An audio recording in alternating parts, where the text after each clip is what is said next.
अस्सलाम वालेकुम नाज़रीन आप पाकिस्तान की कहानी की 18वीं किस्त देख रहे हैं। इस किस्त में आप जान पाएंगे कि ऑपरेशन मिडनाइट जैकाल क्या था, सिंध से आने वाली ऐसी कौन सी खबरें थी कि लोगों ने अखबारात खरीदना छोड़ दी, वो कौन सा साना था जो बेनज़ीर भुट्टो के हाथ में की आखिरी वजह साबित हुआ। तो नाज़रीन 1979 के आखिर में सीनियर ऑफिसर इंटेलिजेंस ब्यूरो केट्स मसूद हटक ने खुफिया तौर पर बनाई गई टेप्स बेनज़ीर को पेश की। टेप्स में आईएसआई के दो अफसरान ब्रिगेडियर इम्तियाज अहमद और मेजर आमर पीपल्स पार्टी के खिलाफ तहरीक अदम इत्माद की मंसूबाबंदी कर रहे थे। तहरीक अदम इत्मादी की कामयाबी के लिए अपोजिशन के पास चंद वोट कम थे।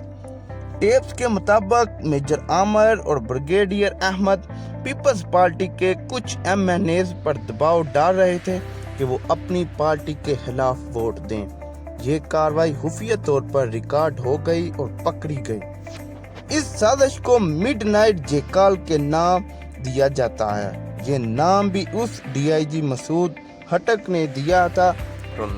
Audio tapes and video tapes.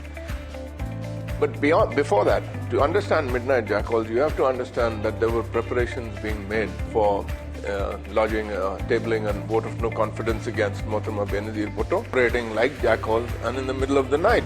इस साजिश का बांडा फूटने पर ब्रिगेडियर इम्तियाज और मेजर आमर के खिलाफ पाक फौज ने इंक्वायरी शुरू कर दी। दोनों अफसरान ने बताया वो ये सब कुछ army chief general Aslam Beg और सदर पाकिस्तान गुलाम इसहाक खां के कहने पर कर रहे थे। ये बात उन्होंने कह तो दी लेकिन साबित ना कर सके, इसलिए ट्रायल के बाद मेजर आमिर और ब्रिगेडियर इम्तियाज से तमाम अजाजात वापस लेकर फौज ने रिटायर कर दिया। क्या बस मिडनाइट जैकाल की पूरी रिपोर्ट आई, मैंने स्टडी किया और मेरे पर दबाव था कि आप इनका कोर्ट मार्शल करें। मैंने देखा कि उसके अंदर शहादतें इतनी नहीं थी कि कोर्ट मार्शल के ज़रिए इन पर कोई बड़ी सज़ा हो सकती थी। तो मैंने मोहतरमा से कहा कि मेरे अपने सवाबदीदी अख्तियारात हैं कि मैं इनके ख़िलाफ़ एक्शन ले सकता हूँ। उन्होंने फिर कहा कि कोर्ट मार्शल हो तो बेहतर है। मैंने कहा कोर्ट मार्शल होता है तो इसमें बहुत से सियासतदानों का नाम आएगा, फ़ौज के लोगों का नाम आएगा, दोनों इदारों की बदनामी होगी। मुझे इजाज़त दें कि मैं अपनी सवाबदीदी अख्तियार से इनको सज़ा दूँ। मैंने अपने अख्तियार इस्तेमाल करके दोनों ऑफिसर्स को due to fault of officer फौज सर्विस से ब्रिगेडियर इम्तियाज और मेजर आमर तमाम उम्र साजिश से इनकार करते रहे और कहते रहे कि हमने जो किया वो कोई साजिश नहीं थी, बल्कि वो अपने अफसरान के हुक्म पर मालूमात लेने के लिए साजिश की अदाकारी कर रहे थे। एक डायरेक्टर पाकिस्तान की इंटरनल सिक्योरिटी का इंचार्ज डायरेक्टर था और उस अदारे का सरबराह एक लेफ्टिनेंट जनरल DGISI था, ठीक है। एक मुल्क का सदर मुमलिकत था और एक चीफ ऑफ आर्मी स्टाफ था।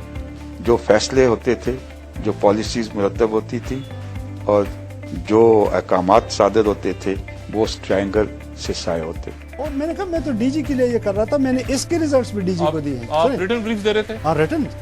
और मैंने वहाँ जो स्टेटमेंट दी 12 सफ़हात को, उसमें ये सारी चीज़ें मौजूद हैं। ये जो मिडनाइट जैकाल केस है ये बेसिकली आईबी का भी ऑपरेशन नहीं था। आईबी ने बेशक रिकॉर्डिंग की थी, असल में वो trap operation midnight jackal Peoples Party की हुकूमत करने की एक कोशिश थी जो नाकाम हुई, लेकिन 1990 में वो सानहा हुआ जो बेनज़ीर के इक़्तिदार को बहा ले गया। सिंध और मरकज़ में पीपल्स पार्टी और MQM इत्तेहादी थे, लेकिन MQM कायद अल्ताफ़ हुसैन कई मामलात पे हुकूमत से शदीद मुखालिफ थे, जिसका इजहार वो जलसों और हड़तालों की शक्ल में किया करते थे। बात महज सियासी बयानबाजी पर ना रुकी, बल्कि हालात बिगड़ते बिगड़ते लसानी फसादात तक पहुंच गए। MQM के मुतालबात पूरे नहीं हुए या MQM मुतमिन नहीं थी, वो गवर्नमेंट से अलग हो गए।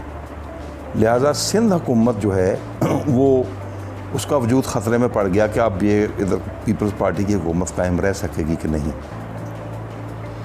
उसका सियासी बदला लेने के लिए इन्होंने बाकायदा MQM के ऊपर हमले करने शुरू किए और MQM ने उससे ज़्यादा गुंडागर्दी शो की और दोनों जानब से कत्ल व गारत शुरू हो गई।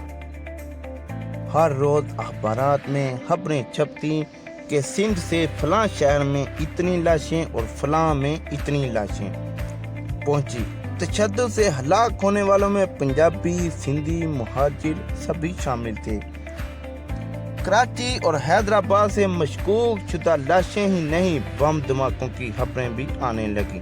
ये खबरें ऐसी दरहेज होती कि कमज़ोर दिल हजरात ने खबरें खरीदना छोड़ दी। हालात इतने बिगड़े कि कराची और हैदराबाद में कर्फ्यू लगाना पड़ गया। सिंध हुकूमत फसादात और खून खराबे को रोकने में नाकाम देखी जाती रही।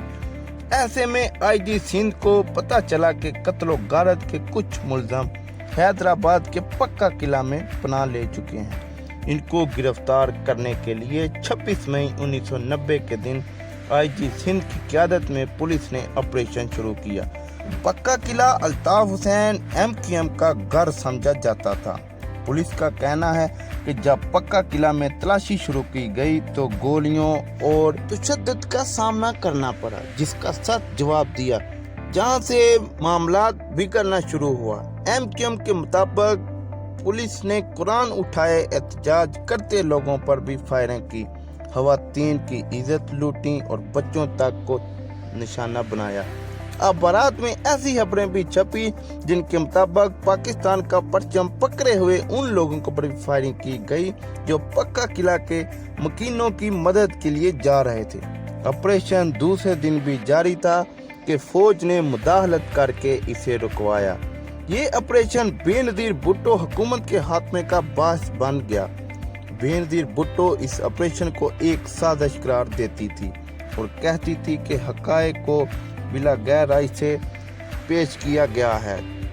पक्का किला के वाक़ये को बहुत बढ़ा चढ़ा करके पेश किया गया, मगर हुकूमत लॉ एंड ऑर्डर रिस्टोर कर रही थी। कहा गया कि मैसेकर हुआ, मगर कोई मैसेकर नहीं हुआ था और हुकूमत जाने के बाद जो तहकीकाती टीम कायम की गई थी मुखालिफ हुकूमत की तरफ से, उनको भी कोई मैसेकर नहीं मिला। जब सानह पक्का किला हुआ तो सिंध में मिलिट्री इंटेलिजेंस सरबराह ब्रिगेडियर हामिद सईद थे। इन दिनों मिलिट्री इंटेलिजेंस सबसे मुअस्सर खुफिया एजेंसी समझी जाती थी। ब्रिगेडियर हामिद सईद इस बारे में कुछ और ही कहानी सुनाते हैं। ये जब इन्होंने ऑपरेशन शुरू किया तो इन्होंने उस इलाके का गैस, बिजली, पानी सारी चीज़ें बंद कर दी।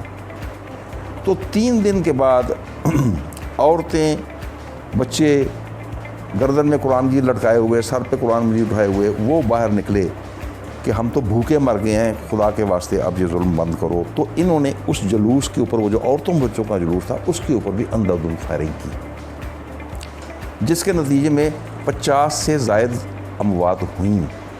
अब MQM तो उनको 200 बताती थी और हुकूमत जो है वो 40 बताती थी, लेकिन जो ज़्यादा काबिल एतबार तादाद है वो 50 से ज़ायद। इस वक्त सूरत हाल ये थी कि एक तो सिंध और पंजाब में बम फट रहे थे, पेशावर में असले की बड़ी बड़ी राइफल पकड़ी जा रही थी, भारत ने पाकिस्तान के बॉर्डर पर फौज लगा दी थी और जंग का खतरा मुंडलाया रहा था।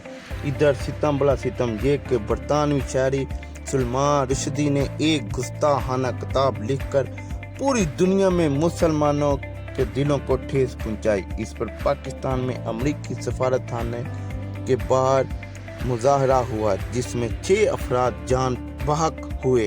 हुकूमत पर शदीद दबाव था कि सलमान रुश्दी के मामले पर मगरबी ममालिकों से ताल्लुक तोड़ दिए जाएं, जहां सख्त रवैया अपनाया जाए।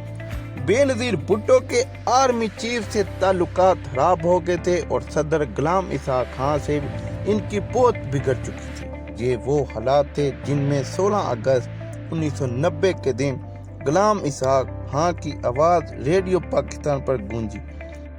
मेरे अजीज़ हमवतनों, मुझे यकीन है कि आप तक आपके इल्म में ये बात आ चुकी होगी कि मैंने आईन के आर्टिकल 58 की शक्ल 2 बे के तहत اختیارات کو بروئے کار لاتے ہوئے ایک صدارتی حکم کے ذریعے قومی اسمبلی توڑ دی ہے، جس کے نتیجے میں وزیر اعظم اور ان کی کابینہ اپنے عہدوں پر برقرار نہیں رہے۔ بے نظیر بھٹو کی حکومت پر چارج شیٹ انہوں نے لگائی، اس میں سانحہ پکا قلعہ نمایاں تھا۔ اس چارج شیٹ پر نمایاں وقت میں خبر چھپائی کہ صدر اسحاق خان نے وہی تقریر کی جو ان سے پہلے کے تمام ڈکٹیٹرز کر چکے ہیں۔ بے نظیر حکومت کی برطرفی کے خلاف سندھ اور لاہور ہائی کورٹ میں اپیلیں دائر کی گئیں، لیکن دونوں جگہ ان کی اپیلیں مسترد ہوئی اور اسمبلیاں بحال نہ ہو سکی۔ بے نظیر کی پہلی حکومت کا کل دورانیہ 20 ماہ اور 4 دن تھا۔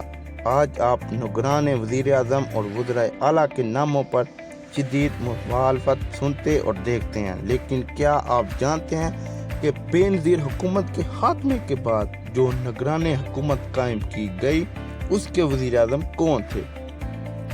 نگران وزیر اعظم تھے JIJ کے سربراہ غلام مصطفیٰ جوئی، وہی غلام مصطفیٰ جوئی جو اس الیکشن اور اس سے پہلے الیکشن میں پیپلز پارٹی کے خلاف ایک اتحاد کو لیڈ کر رہے تھے۔